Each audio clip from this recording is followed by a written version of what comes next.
சிங்கப்பூரில்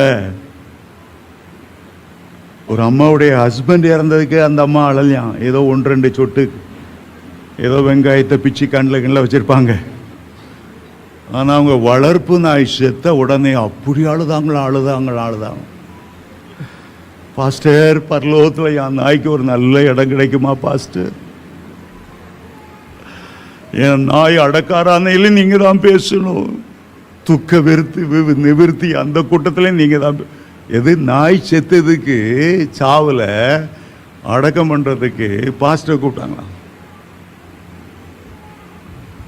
சரி, அதாவது ஏதாவது பேர் பிரசங்கம் பண்ணிட்டு போகலான்னு பார்த்தா ஞாபகத்தை கூட்டம். எதுக்கு ஞாபகத்தை விட்டோம்? என் செல்லமான நாய்க்கு அது ஆண்டோடைய மடியில் செல்ல பிள்ளையா இருக்கும். நாய்கள் பரலோகத்துக்கே போவாது. அந்த காலத்தில் நாய்கள்னா ஆண் புணர்ச்சிக்காரர்களுக்கு தான் நாய்கள் பேர். இஸ்ரவேல் ஜனங்கள் விக்கிர ஆராதனை செய்கிறவங்கள நாய்கள்னு அழைச்சாங்க. பிள்ளைகளின் அப்பத்தை எடுத்து நாய்க்குட்டிக்கு போடக்கூடாதுன்னு ஆண்டவர் கானானிய ஸ்திரீட்ட சொன்னார்.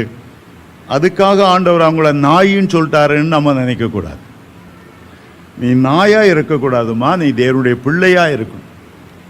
வெறும் அற்புதம், டேபிள்லேருந்து கீழே விடுற அந்த துணிக்கை தின்னுட்டு போகிற அதோடு நிறுத்திடக்கூடாது. நீ ஆண்டவருடைய பிள்ளையாகணும். அவருடைய மேஜில் அவரோடு இருந்து தெய்வீக சோமாகி அப்பத்தை நீ சாப்பிடணும்.